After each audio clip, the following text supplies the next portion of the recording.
Hey YouTube, want to do a short video here on the ancestors. There are many ways to give reverence to your ancestors. You could pour libations to your ancestors. As you doing a ritual, you can call in the life force of your ancestors. There's plenty of ways to give reference to your ancestors. One of the ways that I do it is by t-shirts. And I'm serious here.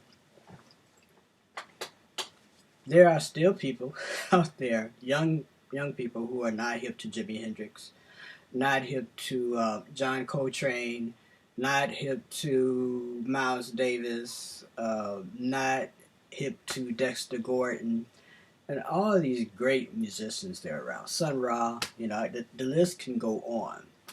And one of the ways I give reverence to my ancestors is to have people speak their name. So if I'm wearing a t-shirt with, say, Sun Ra on it, and a young guy comes up to me and asks, hey, that's really, says that's a really cool t-shirt, and who's that guy? And I say, that's Sun Ra. And I go to explain how important Sun Ra was to the jazz community that was out, back in the 50s, 60s, 70s, 80s. He's one of those type of guys that was so far ahead of his time that he he defies category. But that's one of the ways that I do. Jimi Hendrix, even just even people who are living, and you want them to want people to know who they are. Wear their T-shirts. Support them. If you see a great blues musician or a great musician out there, it doesn't have to be a musician, by the way. I'm a musician, so that's what I tend to gravitate to first.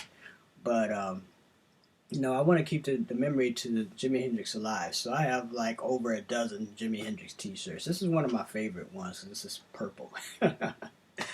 But I have other really cool T-shirts. I usually buy it at this place called the Funky Seven, and that's in downtown Royal Oak. So support downtown Royal Oak. They have a really cool T-shirt collection, and I've been telling them for years need to bring in some music T-shirts because they have a lot of Detroit stuff.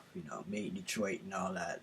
But I keep telling them, hey, get some music in here. You guys used to have so much music, so now they got a lot of the music in there. So I just been buying a lot of the Jimi Hendrix T-shirts, and this just my way of having people, as they say their name, say their name.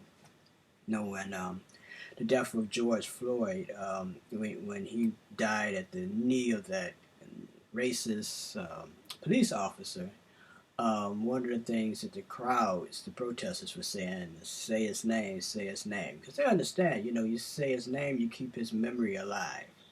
So for the musicians that's out there, I wear their t-shirt, keep their name alive. And it's, like I said, it's not just musicians, there are other people who I like to keep their memory alive too. But because I'm a musician, that's sort of like a go-to for me. So, if someone comes up to you and asks you, say who Jimi Hendrix was, you tell them that he was one of the greatest guitar players in this day. He changed the face of guitar playing. People didn't play like Jimi Hendrix before Jimi Hendrix. I mean, you had bands like The Who that were destroying their instruments on stage after they played. But not to the level that Jimi Hendrix did. He brought a whole new dimension to feedback. Back in the day when you were playing guitar and you had feedback, that was something that you didn't necessarily want. But Jimi Hendrix knew how to control it. And that was the defining difference between Jimi Hendrix and a lot of other guitar players. Other hot guitar players like Jeff Beck and Eric Clapton, they all went to go see Jimi Hendrix play so they could learn. And I don't blame them because if I was back in that day, I would have, I would have been at the concerts too. Actually, I was back in that day, but I was too young, so it would have been like a 6-year-old kid on stage, trying to imitate Jimi Hendrix, which would have been cool, but you know, But anyway, this is just one of the ways that I keep the memory alive. And it's just something that, you might want to pick up on and do yourself. Now, of course, other things are important too, pouring libations, asking the ancestors to intervene in your life, to have an ancestor altar, with the white cloth, and then your ancestors who are deceased, you put them on the altar with water and flowers. Most of you guys already know how to do ancestor altars, so if not, shoot me a message and maybe I'll do a video on that.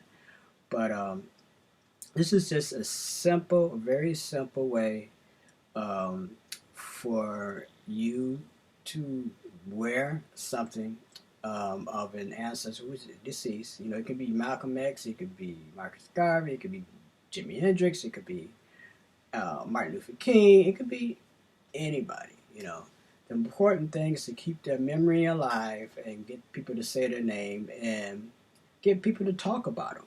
It's a very good teaching tool to people to have them talk about their ancestors and to learn something they may not have learned before. Alright, so like I said, I wanted to make a quick video on this, and go to Funky 7 or any other places where you can buy some cool t-shirts and get yourself a nice Jimi Hendrix one or a Sun Ra one. Alright, until next time, love is the law, and as always, peace.